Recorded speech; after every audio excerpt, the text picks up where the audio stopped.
2 Kings 8. Now Elisha had said to the woman whose son he had restored to life, "Get up and go with your household, and settle wherever you can, for the Lord has called for a famine, and it will come on the land for 7 years." So the woman got up and did according to the word of the man of God. She went with her household and settled in the land of the Philistines 7 years. At the end of the 7 years, when the woman returned from the land of the Philistines, she set out to appeal to the king for her house and her land. Now the king was talking with Gehazi the servant of the man of God, saying, "Tell me all the great things that Elisha has done." While he was telling the king how Elisha had restored a dead person to life, the woman whose son he had restored to life appealed to the king for her house and her land. Gehazi said, "My lord king, here is the woman and here is her son whom Elisha restored to life." When the king questioned the woman, she told him. So the king appointed an official for her, saying, "Restore all that was hers, together with all the revenue of the fields from the day that she left the land until now." Elisha went to Damascus while King Ben-hadad of Aram was ill. When it was told him, "The man of God has come here," the king said to Hazael, "Take a present with you, and go to meet the man of God. Inquire of the Lord through him, whether I shall recover from this illness." So Hazael went to meet him, taking a present with him, all kinds of goods of Damascus, 40 camel loads. When he entered and stood before him, he said, "Your son King Ben-hadad of Aram has sent me to you, saying, Shall I recover from this illness?" Elisha said to him, "Go, say to him, you shall certainly recover, but the Lord has shown me that he shall certainly die." He fixed his gaze and stared at him until he was ashamed.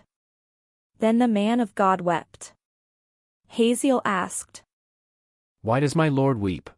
He answered, "Because I know the evil that you will do to the people of Israel. You will set their fortresses on fire, you will kill their young men with the sword, dash in pieces their little ones, and rip up their pregnant women."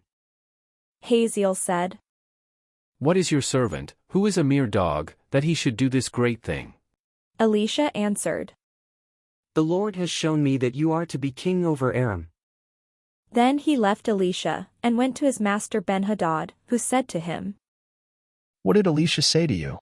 And he answered, "He told me that you would certainly recover." But the next day he took the bed cover and dipped it in water and spread it over the king's face, until he died.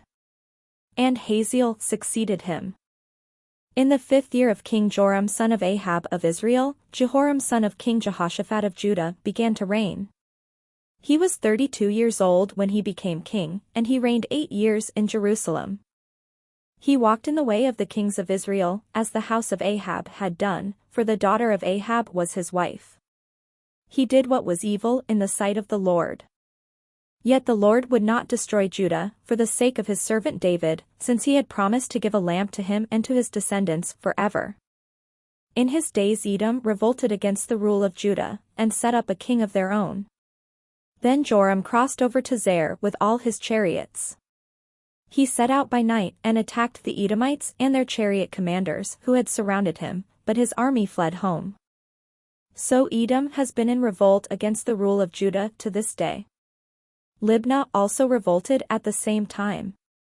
Now the rest of the acts of Joram, and all that he did, are they not written in the book of the annals of the kings of Judah?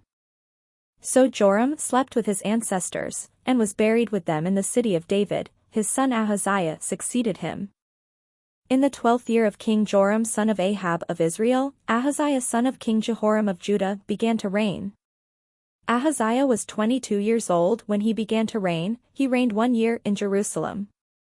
His mother's name was Athaliah, a granddaughter of King Omri of Israel. He also walked in the way of the house of Ahab, doing what was evil in the sight of the Lord, as the house of Ahab had done, for he was son-in-law to the house of Ahab.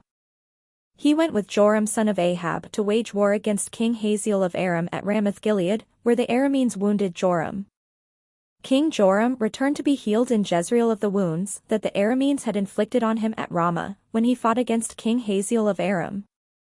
King Ahaziah son of Jehoram of Judah went down to see Joram son of Ahab in Jezreel, because he was wounded.